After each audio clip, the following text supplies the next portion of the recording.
So, hey everyone, welcome back to the channel.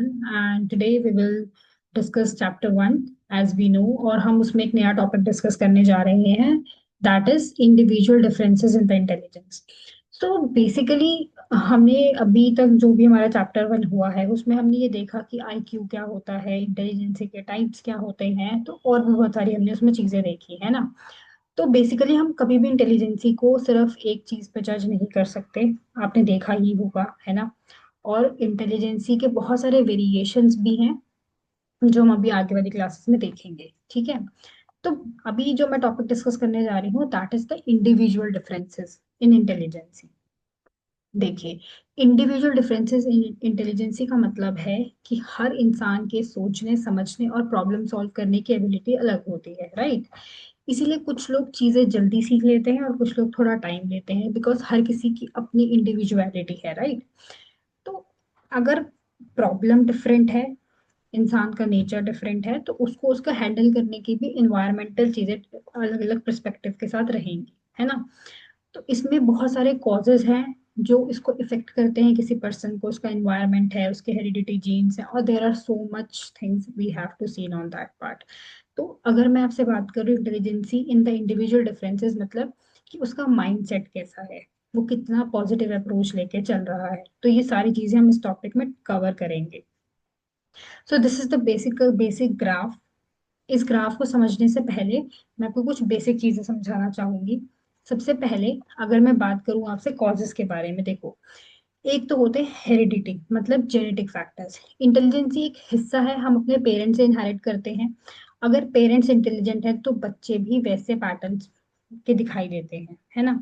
दूसरी बात है, there is a environmental factor. अच्छी education, proper nutrition और stimulating activities जैसे बुक्स पढ़ना, पजल्स से खेलना, गेम्स, ये सब इंटेलिजेंसी को इम्प्रूव करता है. ठीक है. तीसरी बात, सोशियो इकोनॉमिक स्टेटस. अगर घर का फाइनेंशियल स्टेटस स्ट्रॉन्ग है तो लर्निंग रिसोर्सेज और अपॉर्चुनिटीज आपको ज्यादा मिलेंगी.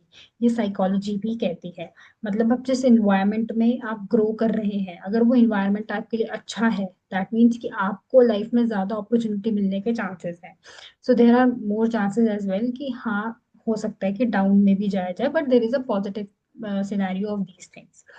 तीसरी बात, there is a culture expect. देखो, हर कल्चर का अपना आइडिया होता है ना. इंटेलिजेंट का मतलब है, भाई देखो, इंटेलिजेंट का मतलब क्या है. जैसे कुछ कल्चर्स ना लॉजिकल थिंकिंग को वैल्यू करते हैं, कुछ क्रिएटिविटी को, राइट.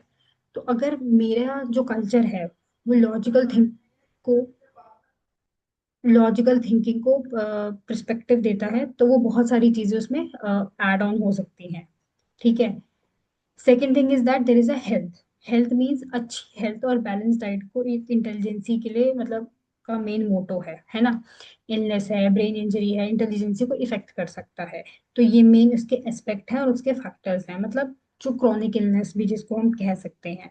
तो कल हमने देखा था कि जो इंटेलिजेंसीज हैं वो आईक्यू लेवल पे, कॉग्निटिव स्ट्रेंथ के टाइम पे और लर्निंग स्टाइल्स के ऊपर वेरी करती है ना.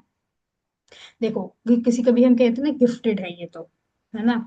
मतलब अगर आपका आईक्यू 130 से ऊपर है, आप हाईली क्रिएटिव और आपका जो प्रॉब्लम सॉल्विंग है वो स्ट्रांग होगा. ठीक है.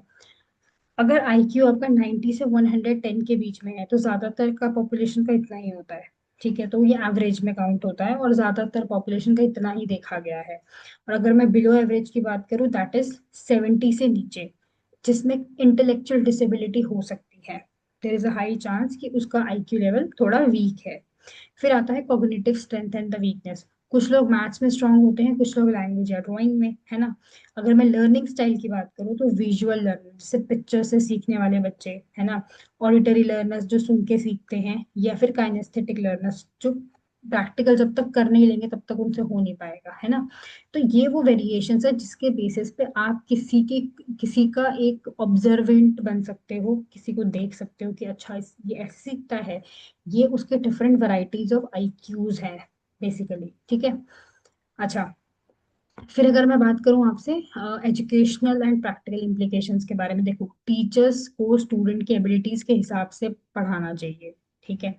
स्पेशल एजुकेशन उनके लिए जो इंटेलेक्चुअल डिसेबिलिटीज के साथ हैं, अब गिफ्टेड स्टूडेंट के लिए क्या है, एक इनरिचमेंट प्रोग्राम्स होते हैं जो उनको उसके हिसाब से दिए जाए, है ना। जो बच्चा ऑलरेडी बहुत बेस्ट कर रहा है तो उसके ऊपर इतना मतलब ध्यान दीजिए, बट उसके ऊपर ज्यादा ध्यान दीजिए जो थोड़ा सा गैप लेके चल रहा है, राइट।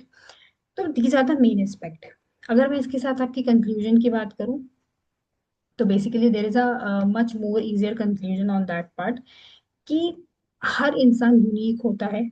इंटेलिजेंसी में ये डिफरेंसेस समझना जरूरी है ताकि हर कोई अपने पोटेंशियल तक पहुंच सके। और एजुकेशन सिस्टम को भी ये डिफरेंस ध्यान में रखना चाहिए ताकि उसी हिसाब से अगर वो पैटर्नाइज करे तो चीजें बहुत हद तक सॉल्व हो जाएंगी।